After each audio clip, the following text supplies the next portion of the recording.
Hi, I'm Kyle. I'm Josh. This is Two Guys, One Car. Welcome to our car. Dude, it starts with Two Guys, One Car. That's the name. It should start It's with welcome to our car. No, but it has to start with Two Guys, One Car because that's the name of the thing. Just get in the back seat. Ride along with us. It makes a lot more sense saying if you live backwards, it's evil, you know what I mean? Yeah. Obviously being a rapper, lyrics are a huge part of everything you do. So do you find that you're quite switched on with words and looking for kind of cool meanings like that and cool things like that?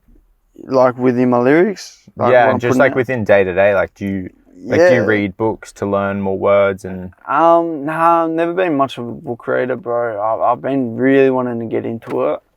More kind of just on the level of like getting away from the whole social media thing, you know, just tapping in, you know, to that kind of side of it, you know. Just gain some knowledge that ain't from a screen, you know what I mean? That some real shit, Yeah, sick. I guess I'll just give context as to like how we met.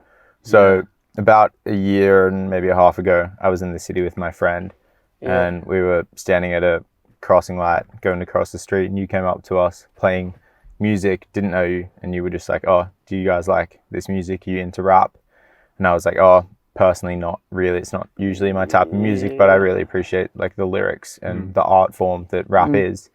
And then you told us that the song you were playing was your song, and then you were like super open about kind of some of your experiences in the lyrics.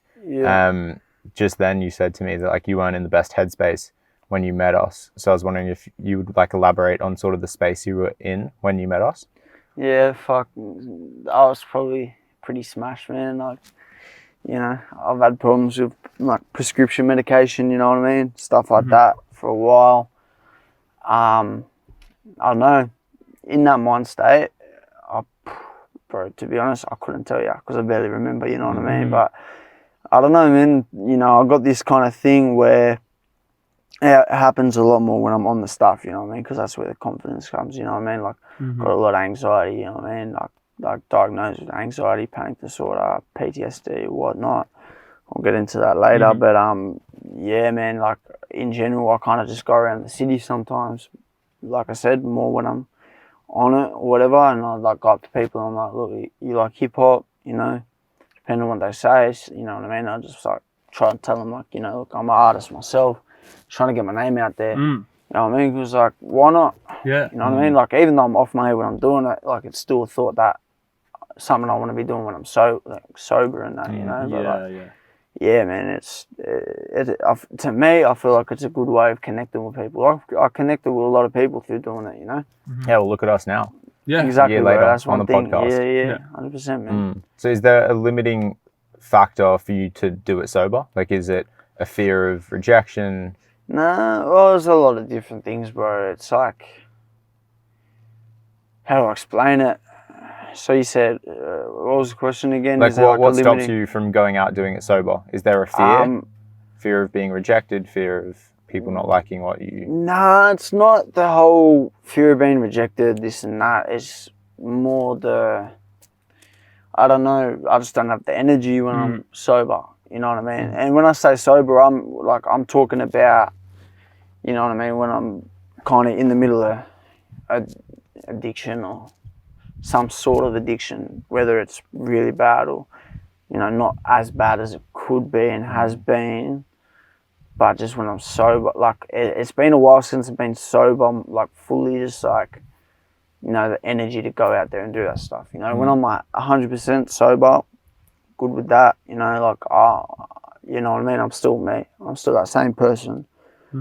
But, you know what I mean? It's just a lot clearer and that. So it's not as much like, you know, what people think is what holds me back. It's more, there's just a thought kind of process in my head when I'm sober. Like, I feel like, I get paranoid. I feel like people are staring at, well, people, it's not even that people aren't staring at me. People do stare at me, but people stare at everyone. And I'm not one of them people that be like, oh yeah, well, not what the fuck you looking at, you know what I mean? But I get to a point where I'm like, sometimes it's been weird, you know what I mean? I've had some weird encounters with people and like, it just gets to my head and it's like, wow, there's people staring at me, like, you know what I mean? I'll jump on the bus and I'm always sitting at the back of the bus, you know what I mean?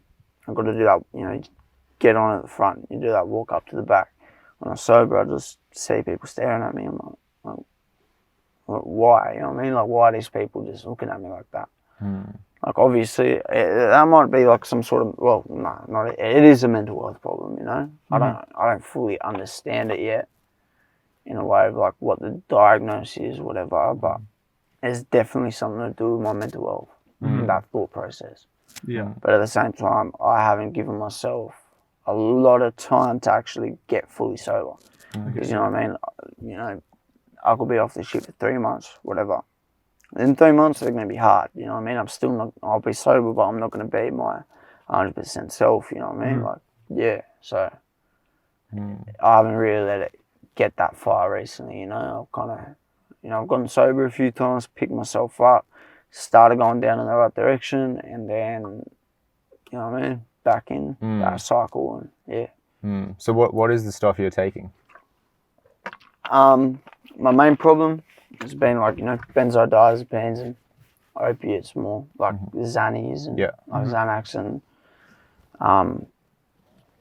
like lean, you know what I mean? I'm drinking it right now, you know, like, yeah, that's like the main thing. But, you know, I've got a very addictive personality, so I've had problems with alcohol, you know what I mean? When I was 14, I was like a full-blown alcoholic, you know, drinking. So like the last term, year 9, well, back 2016 when I was 14, basically I didn't go to school. Like, I went to school probably like 3-4 days that whole term, and I was out drinking. Like, you know what I mean? Like with the boys that, you know, like I didn't go to school much in general, but it was at a point where I was like, nah, I'm not going like at all, you know. And so yeah, it got to that. And then obviously, that's the last term of the year for school. School holidays come. Yeah. At the time, like, you know, when I was like 14, drinking a lot, like, bro, like, yeah, I'd go out with the boys, you know, drink. Like, that's when I kind of first started getting myself into trouble as well, you know. But yeah, to be honest though, it's probably better if I explain that part after. I could, you know, I can explain it to you after you ask me certain questions to, you know, why I got to that place. Yeah, so I was going to ask you, like, why were you going out and drinking? Why were you doing that stuff? And that could be a long-winded answer, and that's fine. Like, no, like I'll say how it is, bro. Like, so when I was 13, my mum died from ovarian cancer, and yeah, that age of like being 13. And, you know, like even, you know, before she died, you know what I mean? Like I knew she was sick. I knew like, you know, a year before she passed, she had a year left, whatnot. And what's it called? Yeah, I don't know. I kind of started like getting into the whole smoke weed thing when I was like 12, going on 13. And then, you know what I mean? Like I wasn't heavy on it, you know what I mean? I just smoke here and there with some mates, you know what I mean? Whatever, you know, on the bongs. And then when my mum passed away, I basically kind of just started, you know, chilling with the boys and getting stoned every day, you know. And I moved back. So in year 7, when mum was still around, I was at Balmain High. You just know what Balmain is? Yeah. So I was there, and then I didn't like it that much in year 7. I don't really know why, but basically went to Leichhardt High, which they're both kind of joint schools. So Balmain and Leichhardt are like, you know, joint, same company, whatnot. Yeah. They go to year 10. Both them schools go to year 10 from year 7. And then there's Blackwattle in Glebe, down nearby the water and that in Glebe. And that's for 11 and 12. So all the kids from Balmain and Leichhardt will go, you know what I mean? But yeah, I went to Leichhardt for a little bit when mum was still around, but that was like a last few months type thing, you know. And like, I don't know, I've never really been good at school, you know what I mean? Never been interested in it. But I had some like solid friends, you know, like I used to skate and everything, you know, so like I'd be skating and, you know what I mean, like all that stuff, and, you know, like solid group of mates, I guess. But then mum passed away, and like I said, straight into the bongs, and it's like I almost pushed away them friends from like art and that, because I was there for like barely even 2 months, and like because Mum passed away like after that 2 months or however long I was there, and like when she died, I kind of pushed away all them people. Everything that was good in your life. Yeah, man, to be real, like, I just wanted to distract myself, like, I guess that's what it was, but like. Yeah, and then in terms of your living environment, is there another parent? Like, what happened there? No, so my dad, he lived in New Zealand and all that, and, like, left my mum before I was born. Well, my mum was pregnant with me. And left my mum for another lady who is the mother of my half sister over in New Zealand, which I, no hard feelings at all when it comes to that. It's my sister and my sister's mum. I love them both. They're family, you know what I mean? But I didn't know too much about my dad, but I'm not gonna say he wasn't in my life. He was. I'd speak to him a lot over the phone. When went over to New Zealand when I was in like daycare or kindy or something like that, like, real young, and that was first kind of only, what I mean, my dad was there when I was born, whatnot, but the only time I can actually remember him was that, what I mean, when I was 7, like got up, ready to go to school, whatnot, and like back then that would have been 2009, so at the time, me and Mum, like, she only had like a little Nokia brick phone, whatever, and we had a landline. And my mum, I just remember I was sitting on the couch in the lounge room, probably watching a show, something like that, but like going to school soon, primary school and all that, and I just like see my mum, she's kind of like, like, I don't know, her jaw dropped, like I see, like she's on the phone listening to a voicemail. And like jaw drops, and I was like looking at her, and she looked straight at me. And I'm like, what's going on? You know what I mean? She's like, oh, Dad died. And I'm like I full said to her, I'm like, no, he didn't. No, what do you mean? Like, no. Wow. She said it the second time, and I just broke down, bro. Apparently, like, I don't remember much, but apparently I had to get taken to hospital because having a panic attack that bad that I couldn't breathe properly or something like that. Shit, and you were 7 at this point? Yeah, I was 7, yeah. So from there, it was just me and Mum kind of, and that grew me and my mum's relationship probably way more closer than it already was. You know what I mean? And it really couldn't, me and my mum's relationship couldn't have gotten really any closer, but, like that been the thing, like, now, like, my mum would have been like, now he doesn't have a dad, like, I gotta, you know what I mean? Like, yeah. So, I don't know, Yeah. that's kind of what happened, and kind of. How did he pass away in New Zealand? He committed suicide. Wow. Yeah. And it was weird, man, because I was so young at the time when, found out, went over to New Zealand for the funeral and whatnot. And I remember, like, to what I remember from it, like, first got told that, he died in his sleep, heart attack or, something like that. Sugarcoating it, so young. You know what I mean? Like, I don't think any 7-year-old's meant to know what suicide is. You know what I I don't think anyone's meant to know and realise that. Definitely. Let alone a 7-year-old. Yeah, 100%. And basically, I can't remember if it was me and my sister, but like, she's my little sister by like 6 months, 5 months, because on Dad's side, Yeah. So like, I don't know.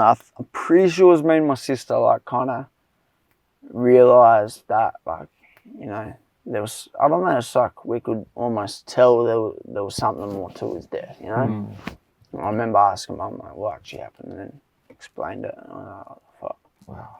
Yeah. At what age could you comprehend what suicide was? Then, bro.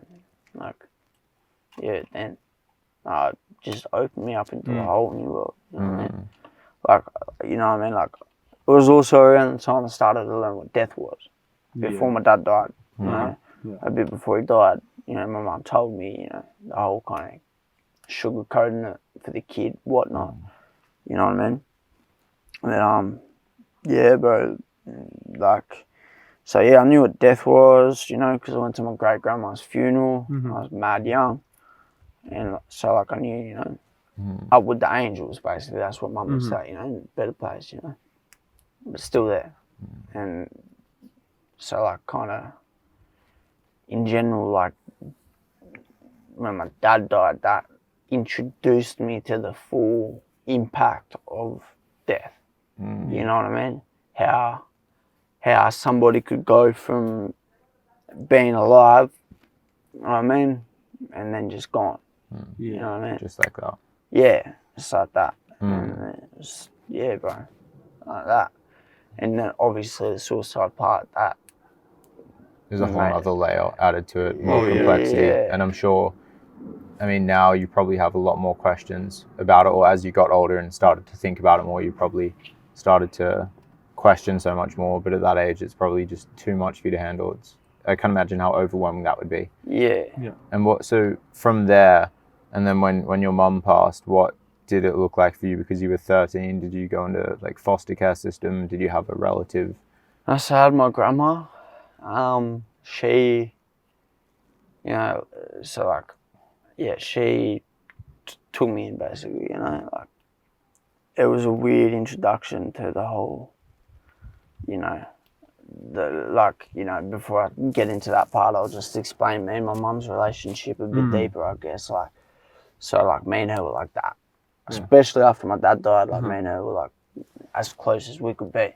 But I held her back from a lot of stuff, you know, like dating guys and, you know what I mean? But my mum was the type of mum, like, she had a lot of problems.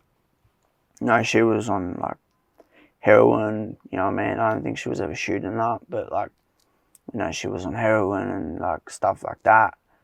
And, like, yeah, I just remember when I was being, like, younger, like, getting taken, like, me and my mum would go to the city a lot, to methadone clinic. But I didn't know like what it was. You know what I mean? But I just remember, you know, my mum having to put something under her tongue, and like she couldn't speak properly for like 10 minutes or something, or however long till the butte, you know what I mean? Like dissolves fully, and you can, you know what I mean? But yeah, man, it was kind of weird. I didn't understand it fully, like, you know. But she had her like faults, you know. Like everybody, you know what I mean? She had, I'm not going to say, like, there were times where, you know, she didn't always leave me in the best positions because, you know, when I was, before my dad died, she had this boyfriend, and he, like, I used to watch both of them punch on, and, Wow. you know what I mean? And, like, a lot of the time, like, And you're like 6-7 years old at this point. nah, back then I was like kindy, bro, like, wow, daycare type shit. And you're seeing this. Yeah. That's your quote unquote home life. Yeah, that's what it was. Wow. And yeah, he was a prick, that dude. And yeah, you know what I mean? Like, my mum will kind of leave me alone sometimes, you know, just leave me by myself. Like, you know, they'd be, you know, doing their thing, whatever. And like, you know, like, I just been that, even though Dad was still alive at that time, it was also the whole, I've always been a very emotional person, you know what I mean? Like emotional and very clingy to my mum, whatnot. But yeah, it's like all that shit, you know, definitely built into, you know what I mean?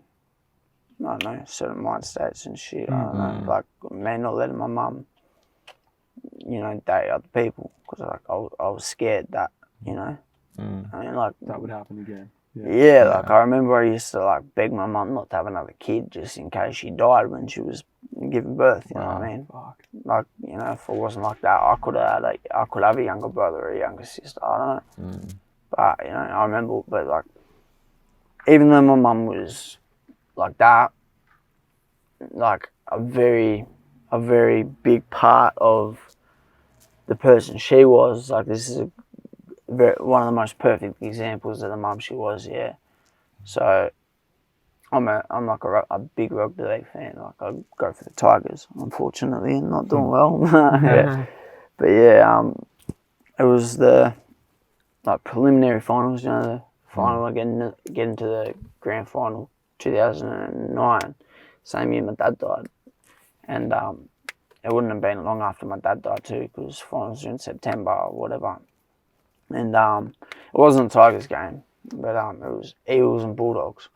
Like I was talking to my mum, I remember we were just sitting there and like I was like, oh, there's a final on tonight, like ANZ Stadium out in like Olympic Park, and she's like, you want to go? And I'm like, yeah, why not? And we're all the way in Roselle, like you know, Roselle is yeah, that's where we were living at the time. This little house, like little spot on the main road there, and she was just like, yeah, we'll go. We just caught a train, like you know what I mean, out there, and like the thing about it is like it's a final. You gotta, you know, majority of the time you gotta book your tickets first. It'll be sold out. There was this dude who had like 2 spare tickets, luckily, and like you know, let me and my mum go with him. You know what I mean? This dude, he was a really nice dude. Nothing wrong with him at all. And my mum liked him a lot. And I'm pretty sure that not pretty sure. I knew they had something going on. They were seeing each other because I remember my mum would take me out to my like granddad's and you know it was. But the thing with me, being away from my mum, I was real bad with that. After losing Dad, especially, you know, like you might just like, oh, something's gonna go wrong. I'm just gonna crash the car. You know what I mean? Wow. And that was yeah. So I was young with that thing, you know. So then, you know, obviously, like being 10, she got diagnosed stage 3 ovarian cancer. She fought really hard, went to remission twice, and then came back, and yeah, she passed when I was 13. And like, yeah, we can get back to that part, you know, of how it fucked me up. But like you asked before, so like, yeah, I lived with my grandma, and like I've always kind of been with housing, like housing commission and stuff like that. But you know, like it wasn't always just housing commission. It was more just kind of like cheaper, like metro housing type stuff, like you know. But like then, you know, after Mum died, my nan lived in houses, and she took me in, and like she, you know, I don't know how to explain it. Like, yeah, took me in, you know, but we were living in this place, bro, like houses, like in Balmain, and like I love houses. Like it's weird. I got like a thing like about you know all that. I just feel like housing commission buildings like that. I feel like home. You know what I mean? I don't know why, but yeah, that's when I was like kind of more in that. When I like properly was in that like housing commission kind of vibe and all that. You know, the neighbours, shit going on, and you know other apartments, whatever. We had some dude living under us that hated my nan because my nan was very clumsy. And once she, what's it called? So there was a little hole outside of the bathroom door, yeah? And she forgot to turn the tap off. So the water flooded, like, and like went through that hole and kind of flooded his apartment a bit. But ever since then, he started like, you know, scaring my nan, you know, like banging on the roof with a hammer when I was younger. So when I'm 13, I'm getting, like, I go there, I'm living in this place now, because like, housing gave me and my mum a really nice place with my mum's last like few months, you know, in Leichhardt, like the area I grew up in. Like Leichhardt, Balmain, Roselle, all them areas, Glebe, all that, and yeah, like we had like it was like a pretty nice place, you know, but they only gave it to us because my mum was sick and for her last few months. So after Mum died, we were kicked out. Like I don't think it was even 2 weeks after my mum died. They're like, "All right, you guys have to go now." Shit. You know? So it was like, yeah, straight to my nan's house. It was that dickhead downstairs, you know. I was like young, you know, I'm 13, just like dealing with whatever. I'm just like, you know, causing arguments with this dude downstairs, you know. It's like, don't fucking bully my nan like old lady, you know what I mean? Don't bully an old lady. Like, yeah, the cops called on me before, you know what I mean? He called the cops on me one night, you know what I mean? Does it feel like home, that environment, because everything you were exposed to growing up that was your home environment. So does moving into that situation with your grandma begin to feel normal and home-like, almost where there is a lot of trauma and destruction around? Are you saying like when I first moved in there, like I got Yeah, and like just in your life, being around sort of traumatic experiences and pain, is that where you feel home? Yeah, like definitely. You know, like obviously when I first moved in there, it wasn't kind of, I didn't see it like that. You know, like mum just died and I'm trying to, you know, Comprehend that. Process that. yeah, but like I wasn't processing it, you know what I mean? Like, yeah, I wasn't doing well, man. Like, but like when I first moved in, it was just kind of like, yeah, I'm just in this place now. It's not like, oh, I'm in houses now. I was like, no, I'm just in this place, like at my nan's place, where she's always lived for as long as I've known, you know what I mean?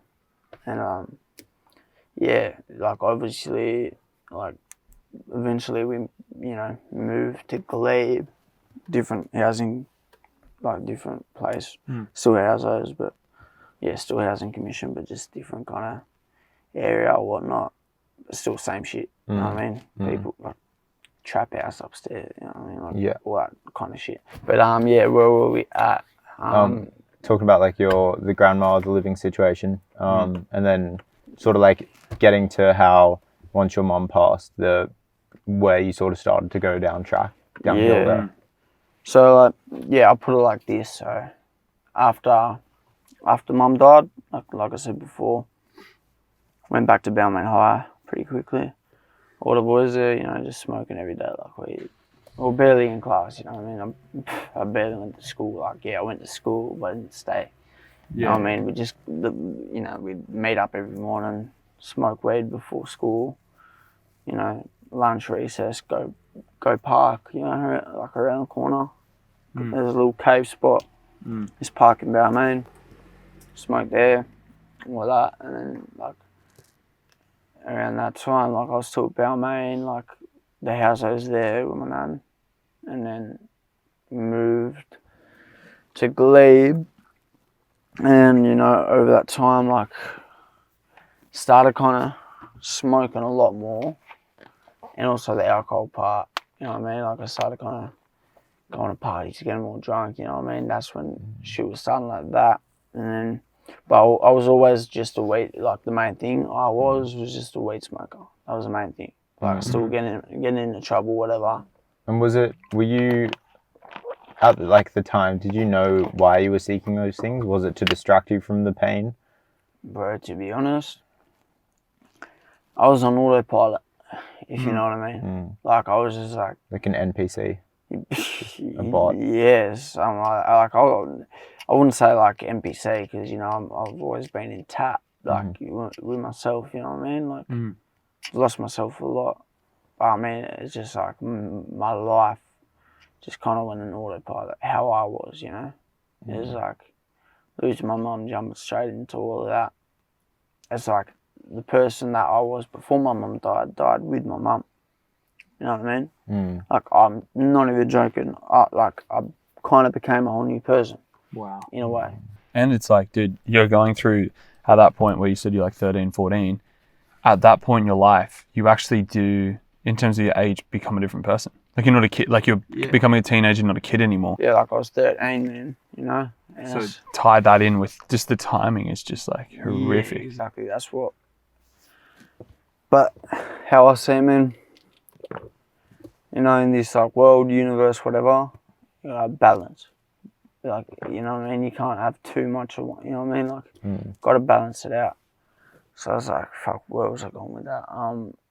What question did you ask again? It was like, you said you moved to Glebe, you were sort of on that track of like how you were going. Yeah, you sort of like were alluding to how you started to go down that bad path where you were getting into the drugs and sort of starting to really dive into trouble.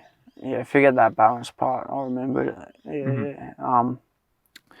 Yeah, then we eventually moved to Glebe.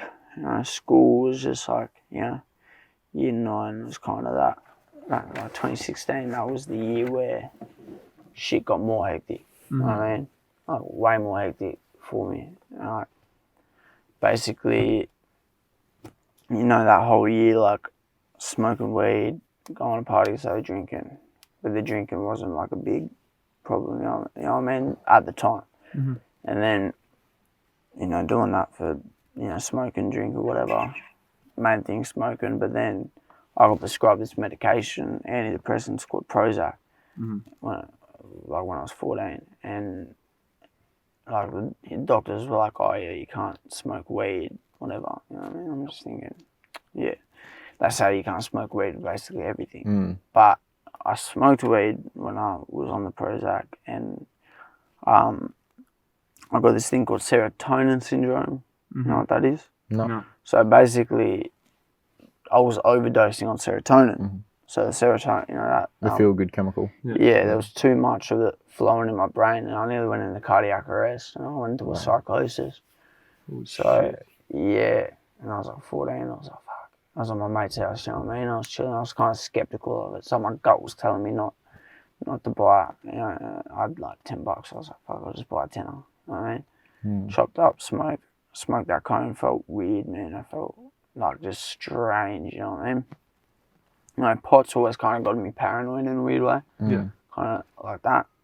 Not as bad as like, you know, now if I smoke weed, I'm not going to smoke weed because I'll get paranoid or fry out. I think I'm fucking going to die or just overthink some deep, dark shit, you know what I mean? Yeah. Just go down a bad kind of thing. But, yeah, so basically what happened, you know, that cone, smoked that, and then felt weird, and then, like, you know, I gave the boys the rest of the sesh. I was like, you just have this. Like, oh, I'm feeling weird.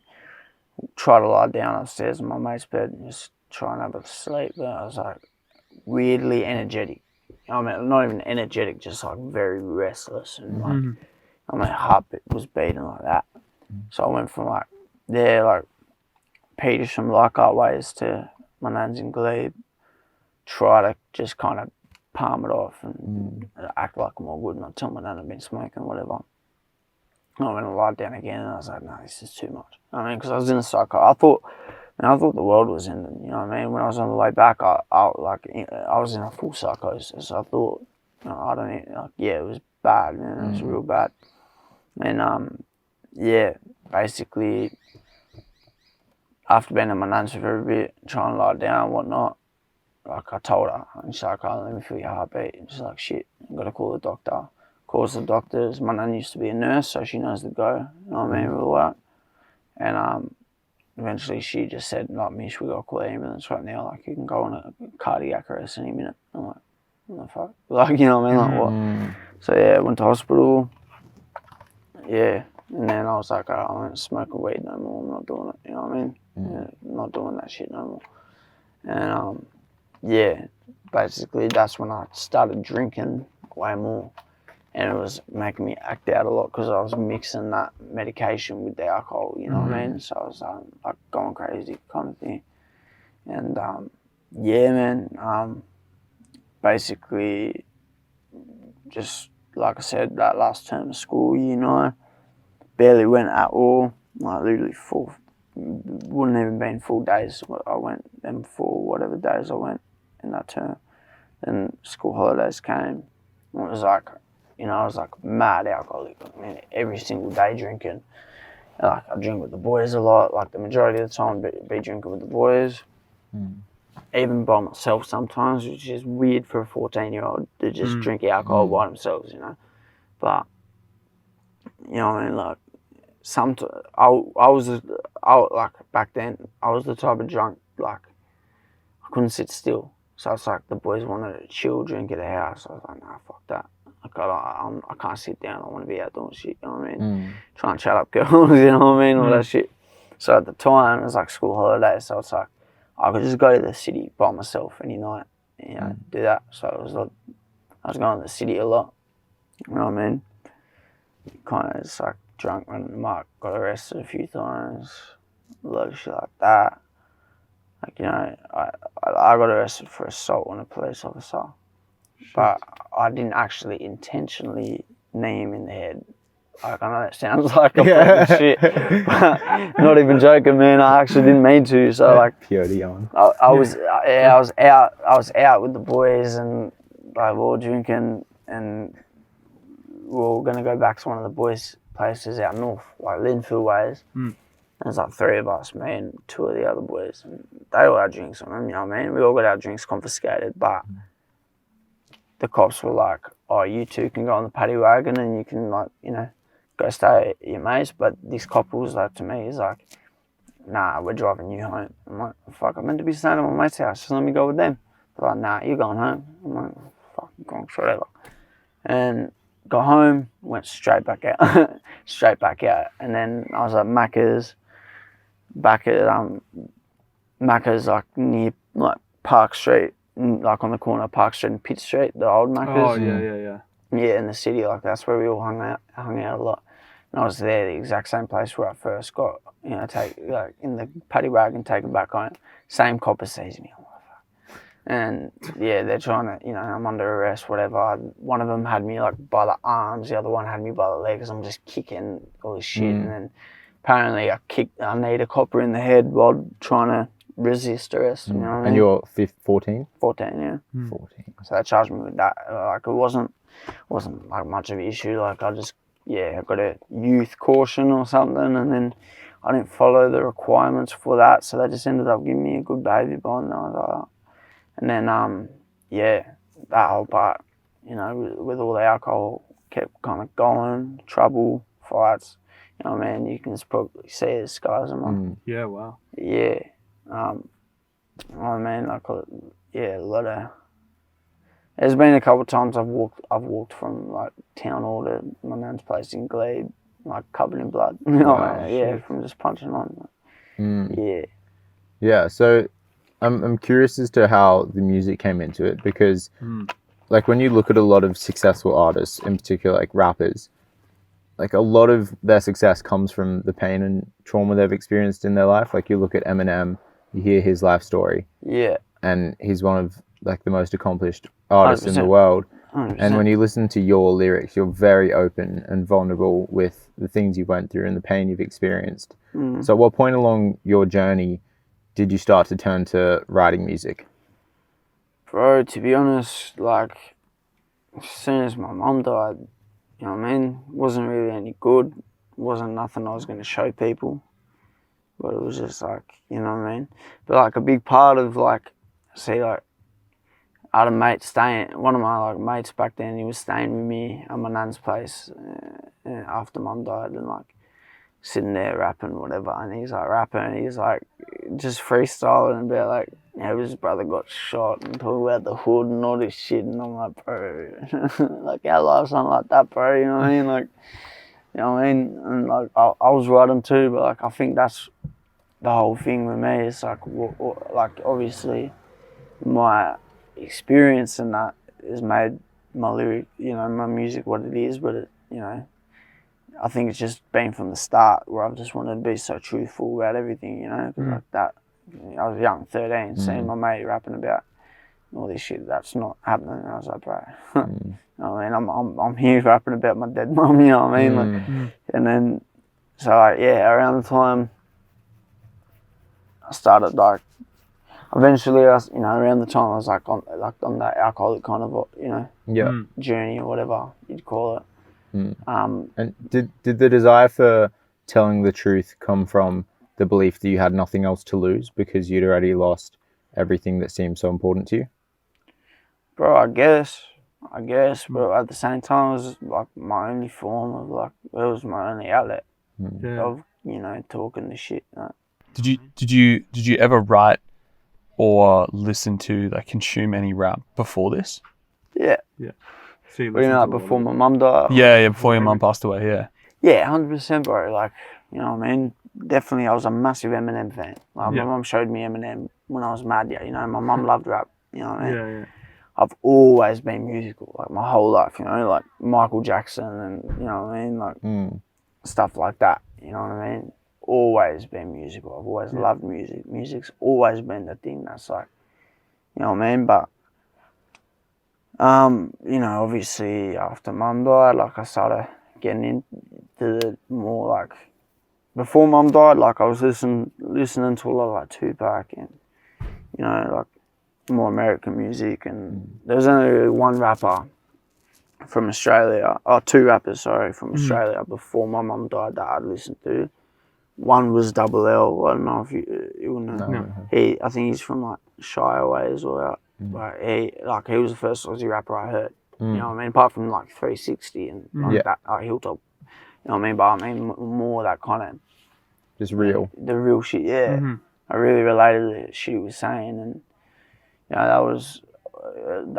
that was a big like step towards like listening to Australian music, and then obviously Cursor came into it. You know, there's a lot of Cursor songs, a lot of Double L songs that if I listen to it, I'll just get this weird nostalgic feeling of being back into like living with mum a few weeks before she passed, and when I was in hospital with mum, and you know what I mean, and stuff like that. And after she died, I started getting into other Aussie rappers, who is the reason why I'm, you know, like my biggest influence is called Alex Jones. He's used to be called Dr. Flea. Also in a group called LGs with another rapper called Son of Sam. You know, like them two, like they're the, you know, like, and it's not even just a biased opinion from me. It's like, you know, you ask a lot of rappers in the scene that actually like made it somewhere. You know, a lot of them will say like Alex Jones and Son of Sam, and you know, LGs that. You know what I mean? But like me personally, like Alex, you know, he saved my life and could really relate to the shit he was talking about, because you know what I mean? Yeah, was really related to that. Yeah. When you say he saved your life, like, have you contemplated suicide in your life? Is that like, what do you direct? Well, after my mum died, I was looking up ways to kill myself. You know what I mean? Like I didn't know how to, but like you know what I mean? Like I got this line in the song. It's like, after you died, I started studying death. I tried to end it so I could go wherever you went. You know what I mean? It was like, that's what I was studying death. You know what I mean? After mum died, I was trying to figure out where she was. You know what I mean? I was like, wow, where is she? How can I go there? Yeah, how can I get? You know what I mean? What is it? Because you just want to be with your mum. Yeah, literally. I didn't know what to do, bro. I felt like my life was kind of over, but yeah, you know, time kept going, man. You know, turned 15, stopped with alcohol because I started spitting up blood, like in my phlegm. Right? Shit. From My goodness. It was like bad, man. It was real bad. So I stopped, and then I started drinking lean. You know what I mean? What is lean? Lean is like, so it's like codeine. Yeah. And, like, and promethazine mixed together, you know, like what would you call it? It's like cough syrup or pain relief kind of stuff, you know. It's like you put like purple. Like you've never heard of lean? Like, No. No, I haven't heard of lean. I know codeine. Yeah, it's like liquid codeine, but like that purple one. You know what I mean? Oh, okay, Yeah. So I got into that. First time done that overdose when I was like 14, right before I was 15, and then when I was 15, I just started doing it more and more. So I got off my meds, started smoking weed again. So it was more the pain stop and you know what I mean? And then a lot of prescriptions kind of came in the picture, you know, Seroquel, Valium, all that. And basically got into a relationship with a girl, and I, you know, started taking Xannies with her a lot, and I'm not so sure got cheated on by her, which was like a fucked up kind of thing. That like kind of set the standard for other girls, and like, I don't got a lot of trust when it comes to that, because like this girl, like I thought I knew her, you know what I mean, and I trusted her with everything. So that one person you trust the most out of everybody fucks up. It's like you can expect other people to fuck up. But like I said, like with the music, like a lot of influences, man, you know, from different kind of, you know, types, you know, like there's a lot of, it's like this, I got influences with my sound. So like I sound, you know what I mean, you can hear the influence of the Alex Jones dude, you know what I mean? Dr. Flea, you can, like, with my music, if you hear his music and you hear mine, you can hear the influence, you know what I mean? And it's not just me, you know, like there's a lot of other rappers like that have made it big, that you hear their music, you can hear the influence from him too. Mm. You know what I mean? It's like he really is the best in Australia. I like, definitely in my opinion, and in a lot of other people's opinions. You know, Mm. and yeah, but like, you know, started making. I remember I was 14 when I was like drinking heaps. I wrote a rap. It's like Misch Ddb, you see me drinking VB. I was like drinking VB a lot. It's a shit song, man. And my mate was on it. He had a good verse, but my verse fucking shit. People liked it though. You know? Mm. So this is when you were 14. Yeah, I wrote it when I was wrote it when you 14, were 14. then recorded it when I was 16. And dropped it. Yeah. It went pretty well. Mm.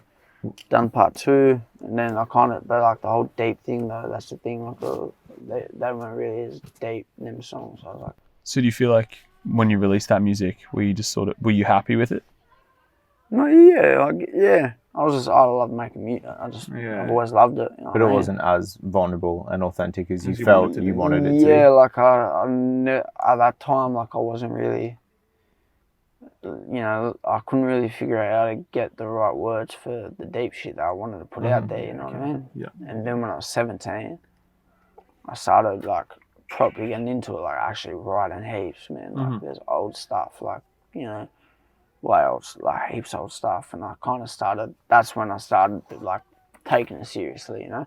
I dropped this, like I that year, 2019, the whole year, very like, probably the best year that I've had, Yeah. you know, since my mum died and that, you Yeah. know? And like, Are you talking for music or just for you in general? well, both, to be honest, man. Yeah. More me in general, because that, you know, that made me, what's it called? What's the word? Like, take music, like, you know? Okay. It helps Yeah. you take music seriously and see what you could do with it. Yeah, and like, so like, but at the start of it, like I was, you know, recording it with my mate with this little like shitty microphone, record the song, drop it the same night I record it. You know what I mean? Like drop it as soon as I get the, like, you know, As soon as the file's done, just yeah, upload. as soon as I get the track myself, drop it on SoundCloud. Mm. And then some of the older boys I knew through rap, and they kept telling me, hey, like sit on your shit, you know what I mean? Don't just keep dropping, you know what I mean? This and that, whatever. And I was like, yeah, okay. I wasn't really listening as much at the start. And then there was this one track I made called Death Note. And that's on like 100k plays now on SoundCloud. Wow. Yeah, I wrote it when I was like 17. I sat on that for ages, almost like I forgot I wrote the song. Wow. But I had it recorded, you know what I mean? But yeah, I don't know. And then I dropped it, and the plays on SoundCloud were going crazy, and I didn't believe it. I was like, what the fuck? You know what I mean? Like, I was like, what the fuck is going on? Like, yeah. And it was like, I just forgot I even dropped the song too. I checked a week later in the view, you know what I mean? I was like, whoa, that's crazy. Yeah, that's what made me take the shit seriously. With the music, like obviously you said for you it is your form of self-expression and your outlet to sort of work through everything you've been through. But Yeah. what else do you want to do with it? Like, do you hope to inspire people? Do you hope to just give people entertainment? No, I just want to give back to what I got out of music. Music saved my life, so hopefully I can save someone else's life, you know? Or people told me I have, you know? So it's one thing, don't worry, I'm real careful. Well, I you're can fine. do it outside if you are. Well, No, it's your do that, but, like, yeah. Like, even, you know, 20... Good Paul. Got to comment on that. You're good at that. Yeah, a lot of practice, bro. A lot of practice. Nah, but, yeah, 2020, bro, like, you know, right before COVID, turned 18. Yeah. Had a lot planned with music, you know. I had like a mixtape, you know, still out on SoundCloud actually, or my old shit, but yeah, and then COVID hit, whatever, and went just through some pretty dark times around that. Just like, Not a drop, by the way. yeah, I told you, I'm good with it. I'm good with it, but nah. Yeah, sorry. So 2020, you had heaps of plans for music. Yeah, but then COVID, you know what I mean, and yeah, but like went through some shit around that time. Just COVID kind of wasn't as much COVID. It was just what I was doing to myself around COVID, like fucked my mental space and that. Yeah. Yeah, bro. I just kept going hard from then, and you know. kept getting better and better, I guess, and it just led me to you know where I am now with it. When you talk about music saving your life, I found that super interesting, and that's like, I feel like a lot of people also share that. Like music did save their life, and for you it was like obviously writing it, consuming it, and whatnot. Like, what other like detail can you go in terms of that? Like, how did it save your life?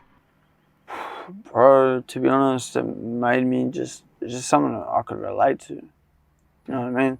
Feeling like I couldn't, you know, like I didn't know like a lot of I didn't know how to communicate. You know what I mean? And for I you, was pushing a lot of people away, you know, and I was distracting myself with everything. So music was just you know, it's always been there, but like you know, like, that's the main thing with the music. Like it's just so important to me. It means so much to me, bro. Like yeah. And Shit, you know? I imagine for you as well, looking around, anyone you knew, your friends, whoever it was, no one had been through what you'd been through. So trying to relate with those people and trying to get them to understand was just near impossible. Yeah, you know, yeah, like in a way. See, like with them boys, like I'm the youngest out of everyone. So it was like our group of mates we had. So the boys from Balmain. So like me and all the boys, I went to Balmain High, and then there were the older boys. Some went to Leichhardt, some went to just different schools. You know, but all from kind of the same areas, you know.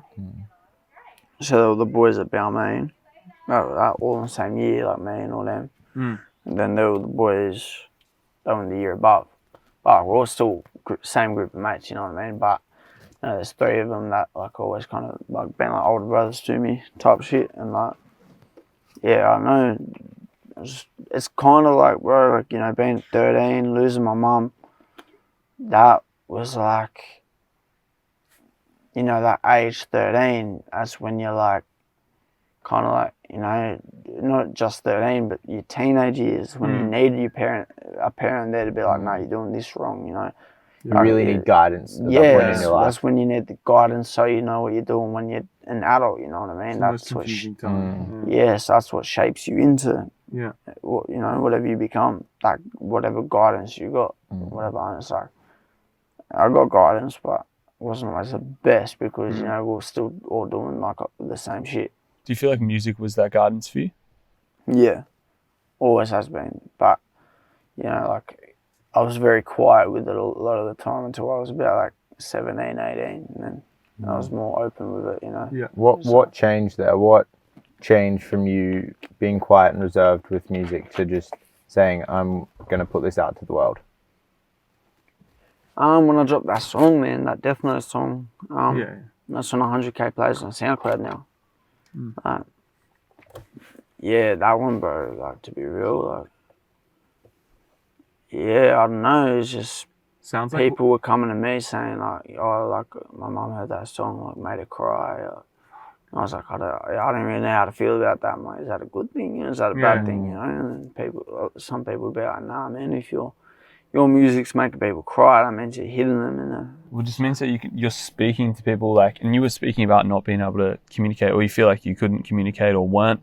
And like, bro, if you're I can show you the song right now, you know what I mean? play it Like, out loud, yeah, for sure. But that, like, dude, in that moment, you're communicating to people on a deeper level than, yes, we speak in language, like we speak English, right? But it's like, English sometimes cannot fathom what music can do. 100%. And even English can't always fathom what goes on the side of your head. You know what I mean? Like, sometimes the problem is right there, but you just can't, you know what I mean? And that's almost the mystery. That's the challenge. That's what we do here. Yeah, exactly. Especially, you know, men. Like, you know what I mean? We, like, in general, like, all that kind of stuff, bro. It's like, you know, obviously women struggle with mental health as well. Course, yeah. Don't get me wrong, but the facts are the facts. The statistics of men's mental health are a lot higher, and, like, you know, suicide is a lot, is like, that's like the #1 cause of death in men, isn't it? Yeah, like age 14 to 44. Yeah. So it's like, you know, more than 10 people a month. No, men a month. I'm pretty sure it's more. There's like 8 Australians every day. Yeah, exactly. Like, which is fucking, that's insane. yeah. Which is going to go up to, like, you know, nearly 80 by then, like every month, you know what I mean? Like, that type of stuff. Like, it's like a speaker or something, and you know, if you've heard, you know, my most recent music, you hear the difference in how I, you know, cadence and how I project my voice and that. But it's some real shit. Is that your mum? That's my mum, that's my nan.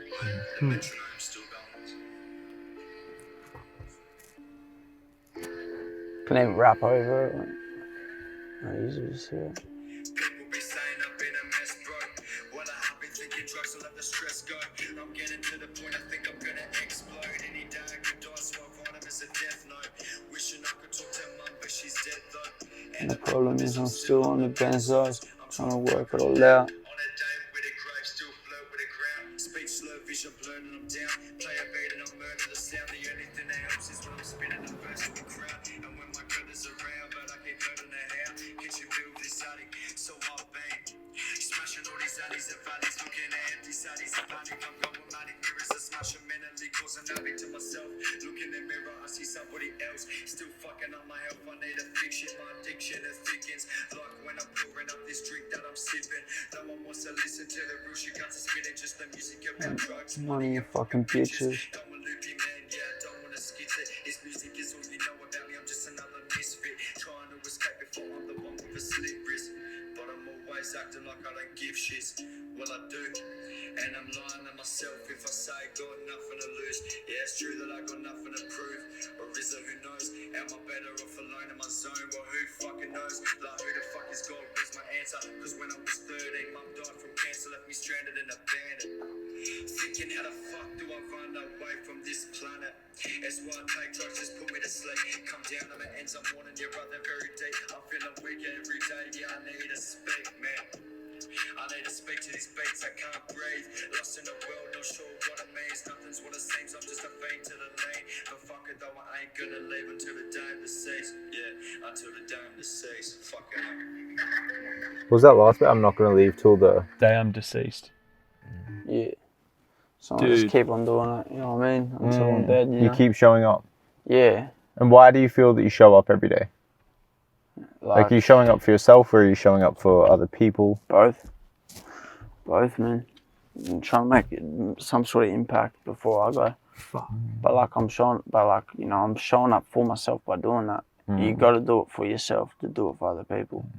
For you to then make music to show other people who, before they go through stuff you've been through, to try and help them out of that, like, it honestly doesn't get more fulfilling than that. Like, dude, like, what more, like, you've just transcended all your struggle.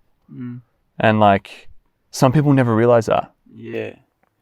Yeah, I guess, man. I don't know, to me, it's just, like, really about giving back to what I got out of music. I mean, and everyone that's well, not everyone, but the majority of people that are rapping now, they're just rapping about materialistic kind of, you know what I mean? Like, bitches, money, fame, industry shit. I don't fuck with that. Like, I mean, it's just, music is so powerful. Like, so powerful. I know that because that's, you know, that's what's gotten me through all the shit that I've been through. There's always been music. And not just music, but also the artists themselves. Like, you guys know that dude, XXXTentacion? Oh, yeah. And how did he die again? He got shot. Like, he got shot while he was getting robbed or something. Yeah. Like, it was, yeah. But he's made a massive impact on my life, you know what I mean? It was like, got a tattoo here, yeah? So it's like a +1 and an X.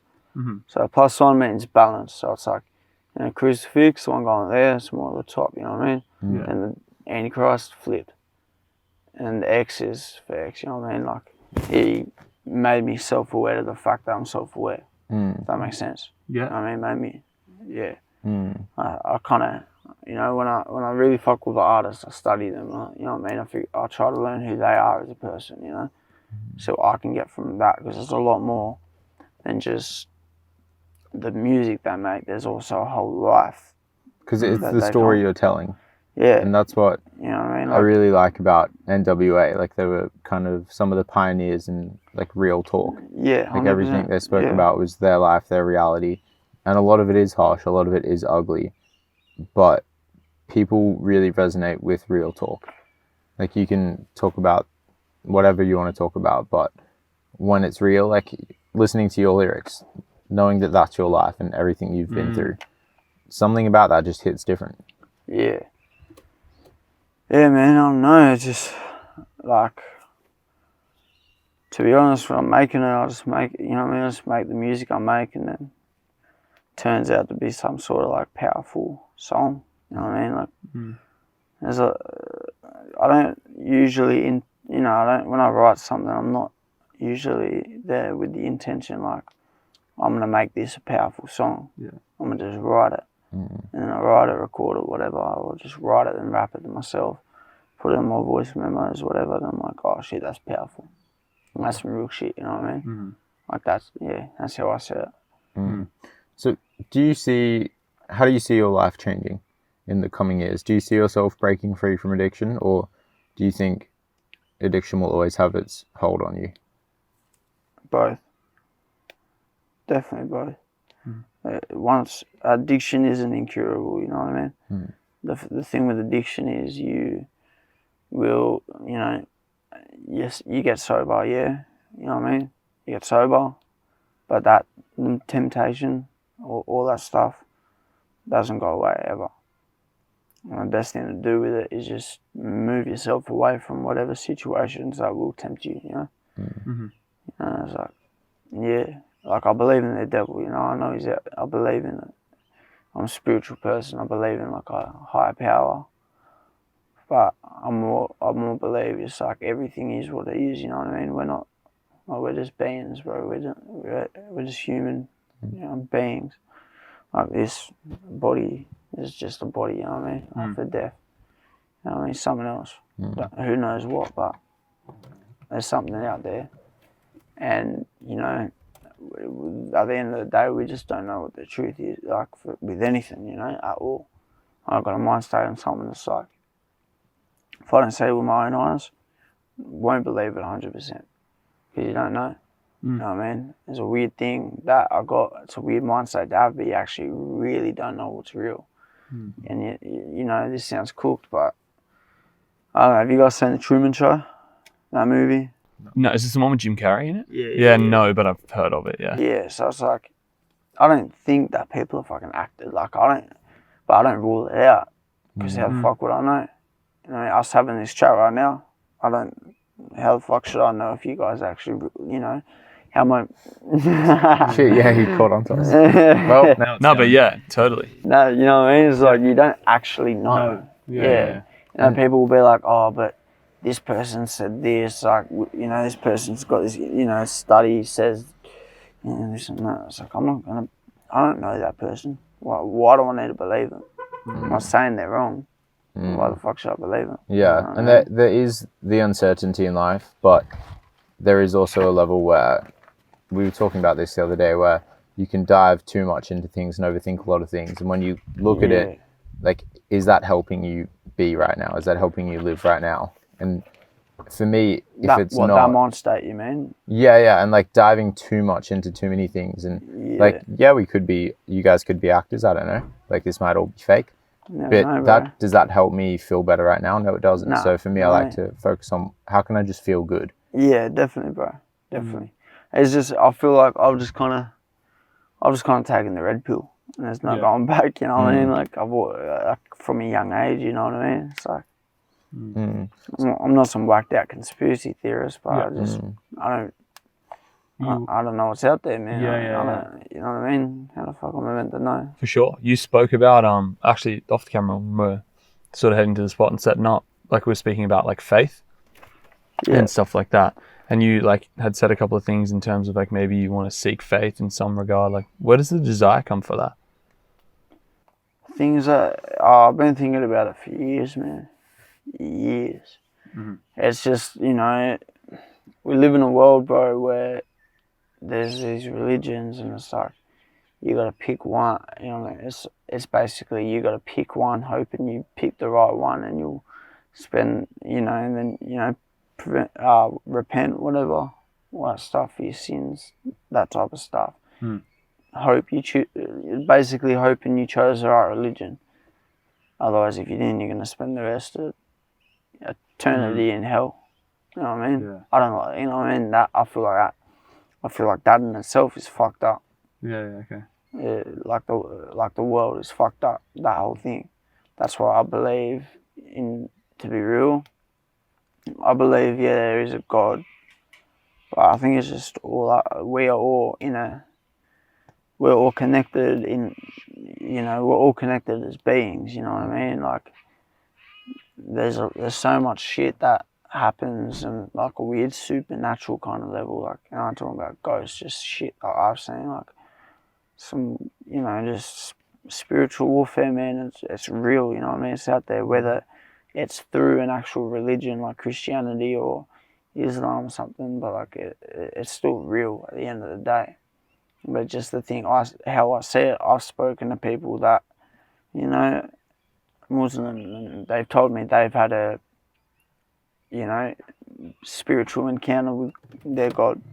And then I've spoken to people that are Christian. They've told me they've had a spiritual encounter with their God. Mm-hmm. So it's like, you know what I mean? If there's one, when it, like, out of them two, but they both had a spiritual encounter,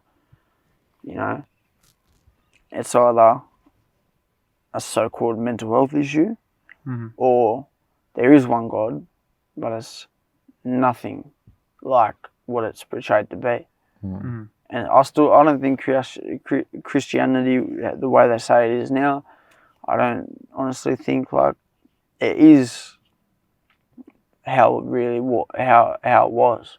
So there's a lot, that's been taken away from Christianity from years ago. You know what I mean? There's a lot of, you know what I mean? Like Jesus being white, for example. You know what I mean? Jesus wasn't. I don't know, but I don't think Jesus was white. You know what I mean? And I feel like, I don't know, man, it's a weird kind of topic to get. Yeah. So your almost idea of it would be if you devoted yourself to something, you'd want it to be one faith and you'd follow it completely like to the scripture. Like, is that, because it's almost like the way you say it is like you're thinking about all these concepts and how they see it. But would you ever consider like maybe following a faith, even considering it like just following it blindly? Definitely consider it. I consider it every day. And I have since I was, after my mum died, you know what I mean? Okay. There's a lot, it got shoved in my face. When I was studying death, a lot of these religions got kind of like put into my mind because like, you look up what happens when you die, or you're going to have a Christian person telling you repent for your sins, Jesus is coming back soon, and you're going to have other things. You know what I'm saying? Like, there's a lot of, I don't know, bro. It's just, I feel like the real faith you have to have is in yourself more than anything. You know what I mean? Because at the end of the day, it's only going to be yourself that gets you anywhere. Like, obviously you can get help, but no one's going to actually carry you to that spot. You guys, like, I don't know, me, I'm blessed that I've got my own back. You know what I mean? Like, I've got me. That's what matters. I have faith in myself. Do you have any anger or resentment towards the world for your life experiences? Sometimes. But it's nothing I'd like. Not even towards the world, no, not towards the world. Just if anything, to a God who's out there. You know what I mean? That's why the whole picking a religion or, faith or that gets hard for me sometimes, because it's like, I could just pick. I mean, like, so what was the question again? Any anger and resentment towards the world? And so it's like, in my mind, obviously, it's a cliche saying. It's like, if there's a God, why the fuck have I been through this? Or, you know what I mean? So it's more that's kind of the resentment and anger I've got towards it. I've got anger and resentment towards my dad sometimes for what he did, committing suicide. If he'd never done that, and my mum died, then at least I'd have a parent, And I have a father figure in my life, which I never really had.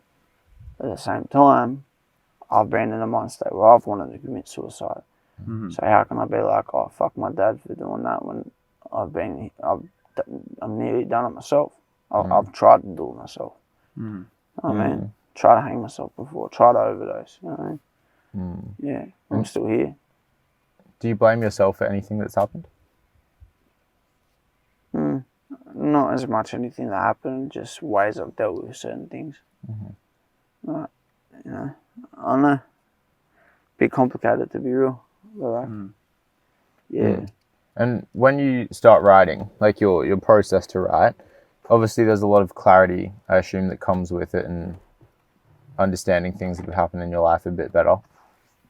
What does your process look like, and how helpful is it in terms of relieving stress, anxiety, relieving any negative emotions? When I write, fuck. So for example, if I'm feeling like shit, if I'm like about to have a mental breakdown, or if I'm just really depressed or whatever, anxious, I can't write in that mind state. But when I'm feeling better, I can write about that mind state. If that makes sense, you know what I mean? I'll just go back to how I was feeling. Yeah. You know, so I was in a shit mood yesterday. When I get home tonight, I sit there and I write about, you know, how I was feeling, or just write something. You know what I mean? And that relieves it. And does it take discipline for you to do that? Like, do you ever not feel like doing it, but you know it's going to be beneficial? Or do you have a strong desire to write? Both. I'll tell you that music takes the fucking life out of you. Like, really, like, with me at least. I'm really, you know what I mean? Like, when I'm writing a song, I'm really, like, beat myself up because I'm like, fucking something to get writer's block, should I push through it? But I've learned just kind of be patient, you know what I mean? Like, all that kind of stuff, yeah. But yeah, like, I don't know, yeah, music really takes it out of you, bro. Like, yeah. Because you would put a lot in. Like, realistically, like, think of how much, and like we were speaking of it before, it's like this higher level of communication that we've found. So it kind of does make sense. Like a conversation like now, this is tiring. But if you write music, it's like a level above that almost. Exactly. So it does make sense. 100%. Yeah. It's like, yeah. Like, you know, time went on though. Like, you know, my nan who took me in, she passed away in 2021 from cancer. Wow. So I was like, fuck, you know what I mean? Here we go again. Yeah. It was like fucking cancer again. For real. Yeah. Like, it is what it is at the end of the day, man. Like, I just gotta keep staying where I am, fighting. You know, kicks on the ground, you know what I mean? Ground myself. Just be there for myself, you know? And as long as you're in the race for you, you will always have someone to fight for. Yeah. 100%, yeah. I have some of your lyrics here that I wrote down from your song Outro, which I don't know when you released the SoundCloud, but the YouTube version was released like 2-3 weeks ago. Yeah, the video. The song's been out for like just over a year now. Yeah. Before you even go into lyrics, what's behind the name of the song, Outro? Outro. So at the end of the song, like, something we all got pain just in different ways. I think it's best if I save it for a different page, or we'll just save it for a different page, and just that bar. You know, so it was on my EP, Through My Eyes. You know, that's what my EP is called, Through My Eyes. And like, that being the last bar kind of made it the outro. Do you know what I mean? Because like, you know, I come into something new. You know, save that topic for a different page, which will be outro part 2. You know what I mean? Yeah. Sick. Yeah, I was just like, I just was hit with the title, and I was trying to think, like, we were sort of debating it. We were thinking like, maybe it's a different phase or something. Like, you feel like you're closing a chapter or a book. Don't know how you would describe it, and then it's like, is it something completely different? Yeah, to be honest, it was more just a track that I couldn't even really think of a name for. Like, it happens with a lot of tracks. Like, in that same EP, I got a song called Fuck a Title, and the whole reason I called it Fuck a Title is because I couldn't go. And then you just like, fuck a title. Yeah. So it's like FVCK. So I can go on like Spotify and all that, you know what I mean? Yeah. Sick. Yeah. The first one is like, maybe I'm numb for life. Well, do you have the bar that comes before, any of the bars that come before? No, I don't. I just wrote the lines. Maybe I'm just numb for life. I don't know, in that mind state, then when I wrote it, it was like you know, maybe I'm just, it just is what it is, you know, maybe I am.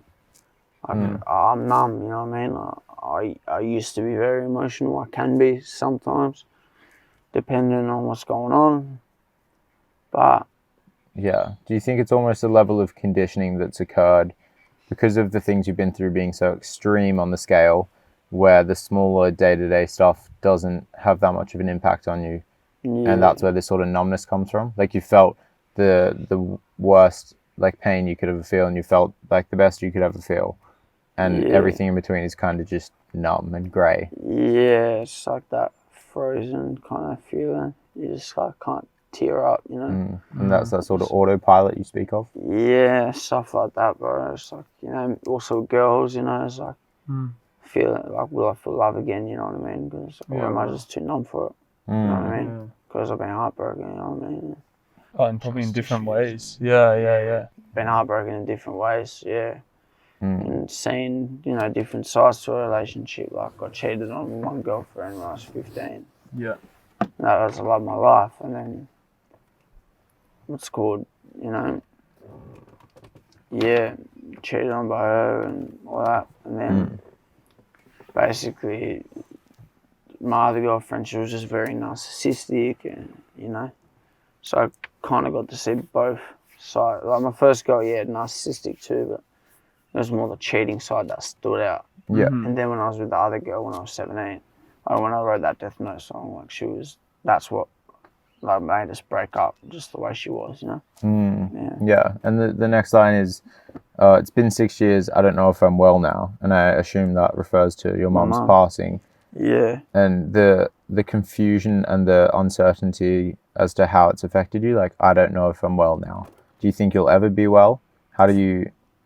I don't know, but like, you know, in the lyrics, like, I don't know if I'm well now. Like, am I in a better place? Like, yeah, I'm doing better things for myself now. You know what I mean? But I don't know. I don't, you know, I didn't know if I was, you know what I mean? Like, and the whole song, like, I'll give you some just straight up context. Actually, I'll give it to you after you tell me what lyrics you want me to explain. But yeah, it's just me being like, fuck, like, have a process that, you know, it's confused. There's confusion. So I have a process my mum's death. Am I done grieving, or have I bottled it up with all the drugs and, you know, so, like I said, started smoking weed, and that led to everything else. I haven't had a lot of time fully sober. You know what I mean? So like, you know, there's been times I went to rehab when I was 16 from juvie. About from juvie to rehab, that changed my life in a very good way. I was sober then, you know, under 18 rehab. I was mad out in Canberra. I loved it there. I don't know, but like, yeah, it's just hard to know, like, you know, am I done grieving or... It's just, at what point is it like, okay, this is done, I feel good, or is it like you contemplating, is this going to last forever? Yeah, and to be honest, it is. It's always going to be there. I won't ever get over it, but I'll get through it. Yeah, man. It's like learning to actually just live with it, which is, Next one is, because I'm going to do this for yous that need to escape. And So the reason that stood out for me is the deeper meaning and sort of the mission's purpose behind everything you do. Like this idea that you're doing this for people that will and have been through hard times. Like doing it for years that need to escape, doing it for the kids that were like me that needed an escape, you know. If my music can, you know, that's why I'm doing it, you know, for myself too, of course, but also for them kids that need that escape, you know. And why is that so important to you to do that for other people? It's because I don't like people going through it. I don't like people going to do that shit, you know. It's fucked up. No one should have to. You know what I mean? It's a fucked up world, man. So there's a lot of problems. A lot of kids going through a lot of shit. A lot of kids committing suicide even, you know. So, yeah. And then the last one I have is, no wonder why we take drugs, no wonder why we hate love. And what I wanted to talk about there is the you're kind of implying like, don't judge me. Like when you look at what we've been through, don't judge me, don't judge others. We've been through hell, and no wonder why we take drugs. No wonder why we hate love. It's basically it, man. Yeah. Oh, yeah. Exactly look what's been going on. And no wonder why we feel this way. Do you feel that you've been judged a lot in your life? Yeah, definitely.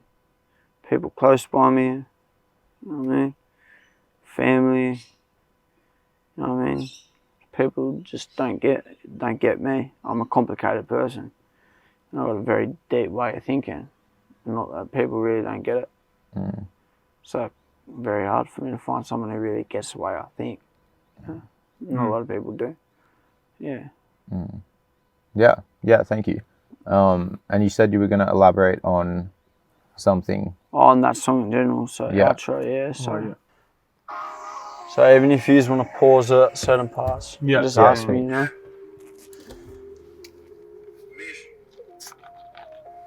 They have beautiful smiles. 100%, man.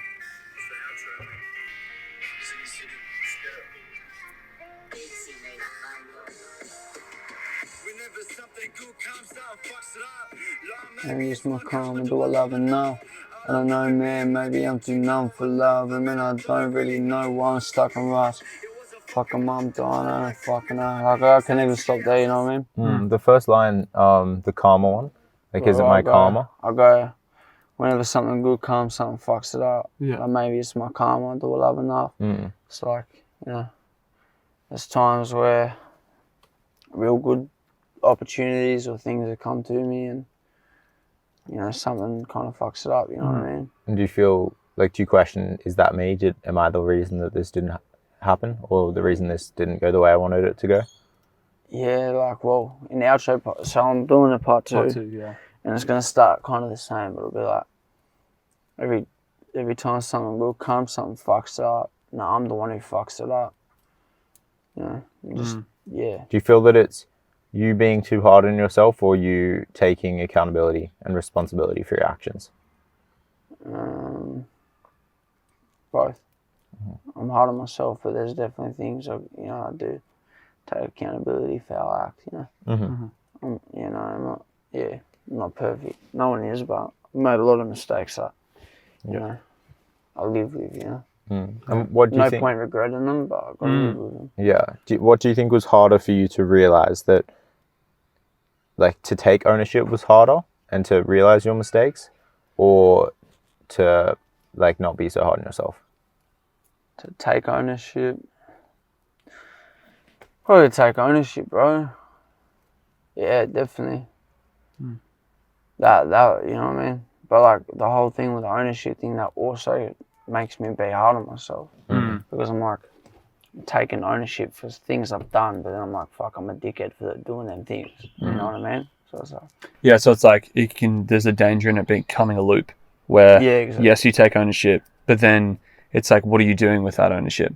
So you're taking it, but then it's like, how is it going to go through the machine to then spit out something? What's the next step? It's like, are you going to hate yourself for it, or are you going to, like, is it going to be constructive? Yeah, which is hard. So like, maybe it's my karma, do I love enough? You know what I mean? I've done things like, maybe it is karma. Have I been shown enough love? You know what I mean? Something will come, something fucks it up. And I'm to love body, basically, you got that part.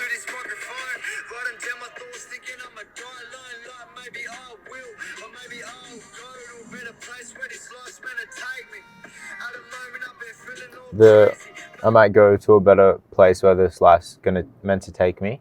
Yeah. The better place, like, living in Earth, like, just mentally, bro. Just being in a better place mentally, yeah. Like, yeah. Go to a better place, like, yeah, basically, man. Or, but like, you know, I don't know where I'm gonna end up. That's the whole thing, because it goes like, maybe I will, or maybe I'll go to a better place where this life's gonna take me. Like, everything happens for a reason to me, you know what I mean? Everything happens for a reason. You know what I mean? Like, yeah. Even my mum dying, I think that happened for a reason, for me to just be on my own 2 feet and become somebody that can actually make an impact in the world, you know? Yeah. On the sunnies, I eat 'em until I'm wavy. I got clean, relapse, but I'm back to the same. But no, I don't condone that shit. Do ya really wanna be a broken kid like I am? Dependent on loads of bricks with no emotion to show. Who were the pricks you're speaking of? Nah, bricks. Oh, I thought you said pricks. Zannies. Yeah. Zannies. Yeah. So the idea that like you speak of you don't condone it, and don't. this is the idea that you want to help people and encourage people and inspire people. Do you Yeah. think that one of the best ways you could do that is by living that and trying to Definitely. come off them? Definitely. But also at the same time, me saying I don't condone it, it's also a part like people on my, like people that follow me and stuff, you know, see. A lot of times I get real smashed and I go on like live or, you know, there's videos of me slurring my words real bad and stuff like that. It's like, I don't condone it. That's just the life I'm living, you know what I mean? Like, that's just, you know what I mean? Got clean, relapsed, now back to the same, but no, I don't condone that shit. Do you really want to be a broken kid like I am? You know what I mean? Like, yeah. I don't condone that at all. I don't want kids to be touching that shit because I know the extent of what it can do. You know what I mean? Yeah, because I do often find that the most impactful messages are from the people that like lived it but now have changed. Like when you can see someone that's changed, someone that's overweight, loses a bunch of weight, that's the person that's going to inspire me the most to lose weight, rather than someone that still holds a lot of weight and is telling me to lose weight. Well, not telling me to lose weight, but telling me you can do it. Yeah, 100%. 100%. But it is a journey for sure. 100%. So please don't, and just remember there's always hope. Look, I'm just trying to cope. Like father last summer, I hang from a rope, but not cause I won't. Cause I'ma do this for yous that need to escape. I mean, I'm only speaking truth cause this world's so fake. Cause pulling on you, better watch them snakes. Shirt's only got a few, man, fuck your chain. Cause what the fuck will it mean when you're in your grave? Like, can you really tell me that? And yeah, man, I've been a hell and back about 1 million times as the devil tells me that there's no need to be sober. So Misch, just come closer. Cut everyone off and just be alone. Now you always have me, so you'll so hand it over. What is the concept of the devil? You kind of mentioned it before. Is that a temptation? Yeah. Is he like the devil to you? Is that the devil in your head, or does that he personify himself to you? Like, But like the devil to me is like it's a dark energy that everyone carries, as well as a light energy that everyone carries. Like I said, balance. Everyone has good and bad. But the way that life shapes you, you know what I mean, will determine, and it, like whatever road you decide to go down, that will determine, like, you know what I mean. You know, like basically it's like one of the older boys from Melbourne. Shout out to Checkmate. He's one of the older boys. He's a founder of a crew called Broken Tooth Entertainment, BTE. Real shit. That's like that's who, like Alex Jones, like LG stuff, like linked with and all that. Man, shout out to him. I got a song with him. He's a real good dude.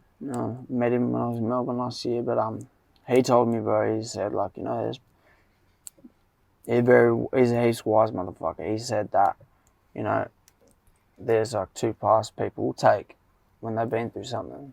It's like they'll go down a road where they'll want to push that pain onto everyone else because they've been through it, and they want everyone else to go through what they've been through. Or people that'll do the opposite and just like, you know. yeah, wow.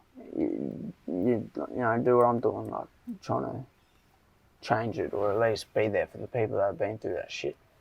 So they can be like, okay, someone's doing something good and they've been through a lot of shit, then I can too. I don't have to make other people feel the pain like I have, you know? Yeah.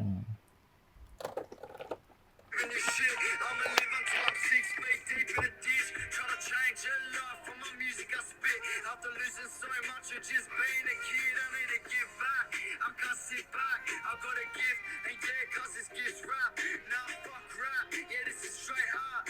But the pain's out, and I'm not staring at the same stuff. I'm trying to figure shit out, so spinning me out. They were giving me doubt, but fuck 'em, this is my sound. So real, I got a gift and I'm proud. Don't give up, fuck what you say, it's for the kids that are down in the darkness. Where there isn't a sound, cause I know that feeling when you sit on the cloud and you wake up sober and you're hitting the ground, you can't even get up. It's like a piece of the ground. With doing it for others, do you have people reaching out to you? Like, obviously, you said you get messages of people saying how much your music's helped them, and your music, that is a way in which you help people. But do you get people reaching out of desperation, like, man, can we meet up? I need to talk to you. Do you have any of that stuff going on? Not as much that. It's happened a few times, but you know, at the same time, I'm not always in a good headspace, you know. So I'm not a lot of the time the right person to be like, yeah, like, you know, I'll try, but ain't always gonna work when I'm fucked up myself, you know. Because So music's really the only thing that I can do it with, you know, even though I'm acting like a dickhead myself or I'm in a bad mind state, but I can still put shit out through my music. yeah, Instead of directly saying, oh, you know, do this, you get better, you know what I mean? Like, yeah. Okay, I bring that up because if your music career goes where I assume you want it to go, in which you'll get bigger and more famous in that sense, yeah, you'll probably in a sense of yeah, helping people. but you probably will have a lot more people come to you for that sort of stuff. Oh, 100%. And the more influence you can have on people, especially with your art and the way that you plan to help people and influence them, like, there's a more desperation that comes from that, and more of like an idolization mindset that people might start to have towards you. So yeah, I was just curious as to if you'd had those experiences, because that can be like a difficult thing to deal with. Yeah, I also like how you're okay and comfortable with the fact that you still have shit that you're trying to deal with. So I think that's cool and respectable too, because someone in your position, say someone's messaging them, it can be very tempting to just help them for the sake of it because they asked you and just to feel like a hero. But like, you respect yourself enough to be like, okay, I don't think I'm right for this person. Like, I feel like there is a real temptation to not do that and just to actually just be like, yeah, I'll help you, but even though your quality of help might not be what you think is like the right standard, I think that's super respectable. Appreciate that, bro. Where is the help? I just wanna know if I'm talking to myself. Is there really something out that I created this world? And I got no trust, man, after the girl fucking broke my heart. Always damaging my health, but I never seen wealth. Only trust someone will keep to myself. So when she fucking died, man, I just brought down to hell. Now it's been 6 years, I don't know if I'm well now. One of my brothers are in a coma, pray wakes up. I can talk on a beat, but in person can't say much. Bottled up emotions, got Is your brother in a coma? Yeah, so one of my real close mates at the time writing the song, like, so that song took me a bit to finish. Like, I started writing it. It took me a while to finish because a lot of shit was going on in between the time, you know. But yeah, like, you know, in between the time of me writing that, I went to my mate's house, like, lived in a share house, whatever, with like other people, with his other mates or whatever. Another one of the boys was there, and they were all getting on the bags, whatnot, and just shit like that, just getting on it. And I was on, you know, my shit, like Zannies and the lane, whatever. I had a bit, you know, I'm not gonna get into detail of what I had, but like, you know, what's it called? Yeah, I don't know. So basically, I was with them, they were partying, and I passed out before then. And then I was passed out on like an L-shaped couch, and then like my mate was on the other side. I wake up to the housemates, like slap him in the face, being like, bro, like, wake up, wake up. And I look at him and he's like dead. He's alive now. He was in the coma for like 3 weeks, but I saw him, he was out, slapped the shit out of him. And I was like, wake up, bro. I was in shock, so we ran to our other mate's room and he's overdosing too. Holy shit. Just, like, he wasn't as bad as the one like on the lounge. And it was fucked up. So like, I helped get that mate, the one that wasn't as bad, like, off the, you know what I mean? The cops, ambulance came, turned the house into a crime scene. You know what I mean? It was fucked up, bro. Yeah. What do you think you would say because there are a lot of people that would judge. Like that's the reality of it, and Fuck them. yeah, and they Fuck don't 'em. understand that. Like you've clearly spoken that you don't want to be doing these things. You don't want to be partaking in all these behaviors. Like what would you almost say to them, and or like to help those people understand, like sort of the mindset around it, because the common judgment is just like, look at these people doing these behaviors, like partaking in these behaviors. Like, why are they doing that? That's just so bad for them. But like you've clearly stated, you don't want to be doing this stuff. You wouldn't wish it upon anyone. No way. So like, Not at all, yeah. bro. How would you kind of like? What's the relationship with it? It's just, I hate this lifestyle. You know what I mean? Right now I'm staying with my mate at his, like him and his mum's place, you know, on a fold-out mattress on the floor. You know what I mean? And like, you know, there's not in the lounge room too, and like that's his mum's space when she's not working. She wants to chill, and I'm in the way of that, and I hate that lifestyle, bro. I'm in the process of sorting out housing, all that stuff, but yeah, it's not anything I want to, you know, kind of. I don't know. I hate it, bro. To be real with you, yeah, I hate this lifestyle, but I'm just kind of trapped in it in a way. Not trapped like I can't get out, but just fall back in the pattern, like, you know. It's familiar. Yeah. Always fall back in what like I'm used to, you know. Yeah. But I'm doing a lot of things like for myself that are better, you know. I'm starting a youth work course on the 11th of April. That's huge, so, man. Yeah. Want to be a youth worker. Not want to be, gonna be a youth worker. Dude, that's sick. Yeah. That's cool. Fuck yeah. Yeah, man. If God's meant to love me, I guess he's a fake and a fuck. And no wonder why we take drugs. And no wonder why we hate love. Hey, cuz, why you gotta play tough? Well, probably cause you make us. Lots of beats, but you can't let them make you hers. If you wanna succeed, you need to fail first. Man, I've had a pale face, but I'm saying words. Saying that I'm gonna change as I fade from her. Gotta keep on living, I'ma make it work. But every single day I'm hurt, man. It's kinda like this pain gets worse, yeah. It's kinda like since down because now my night just passed. Now she's up at the stars with my mom, with a daughter, but this shit's too hard. Pain's fuck. It's kinda like a shiver in my heart, the same heart that I give to this art. But we all love pain just in different ways. Mine's pulled it off as I watch it sink away. Fuck, yeah, I've got too much shit to say. Yeah, I guess I gotta save it for a different page. Outro.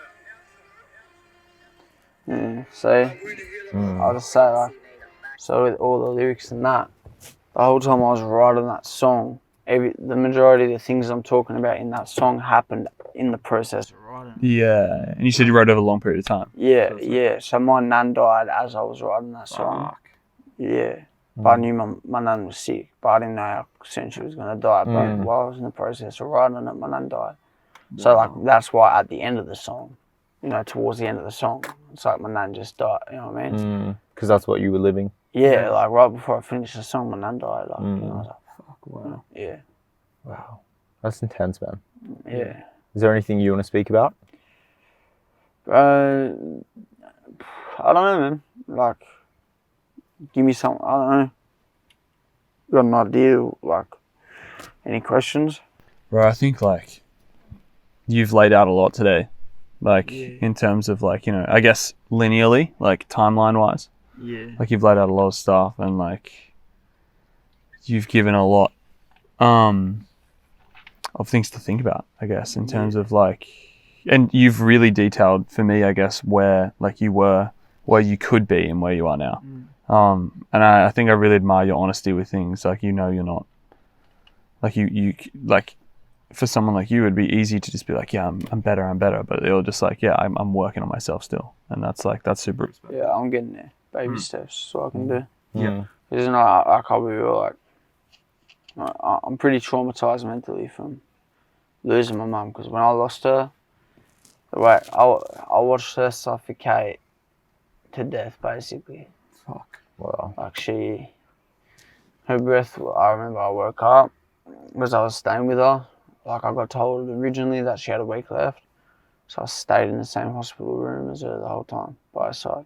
And I just watched her health decline worse and worse, but she was on so much morphine. I had to, the first night I found out, I was arguing with a family member, and they, stormed off.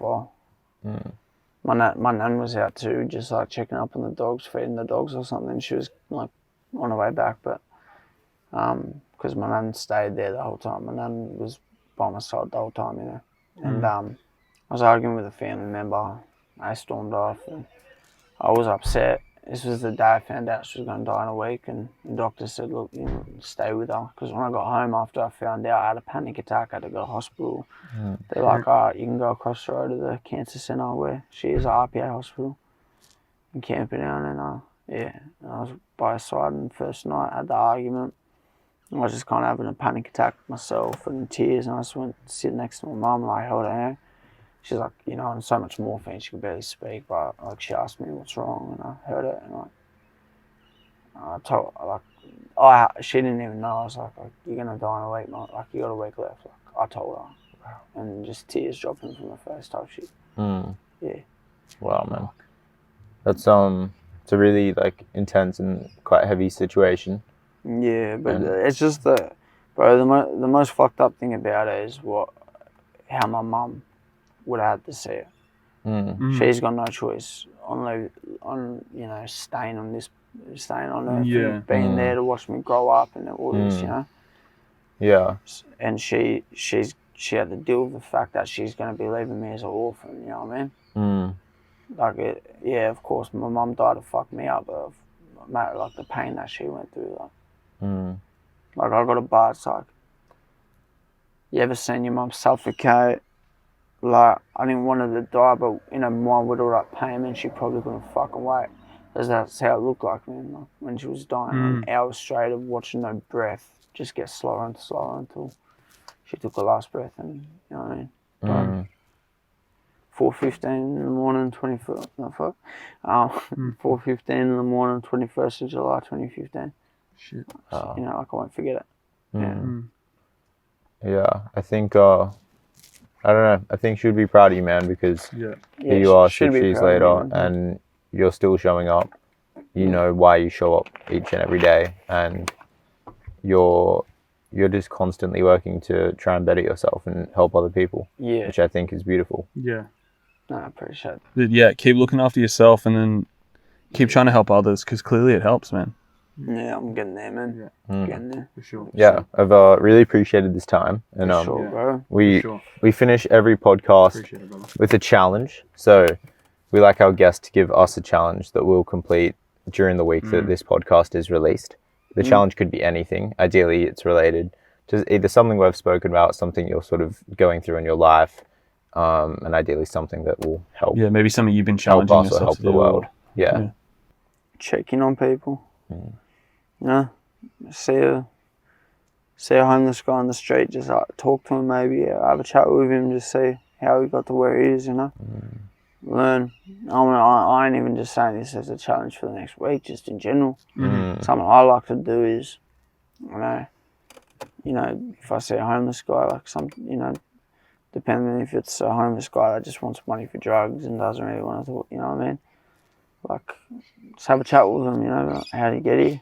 You know what I mean? What got you to this place? And just do something to leave a positive impact on a person. It's the little things, bro. It's what it is. The little things in general. It's just anything that you think you could do to help anybody. I like that, man. Yeah. It's a beautiful challenge. Yeah. Thanks, Misch, for coming on, man. Thank you guys for having me, man. Yeah, it's been a Appreciate it a pleasure. lot, eh? Yeah. Thank you. Sick. How was that, dude? That was dope, bro.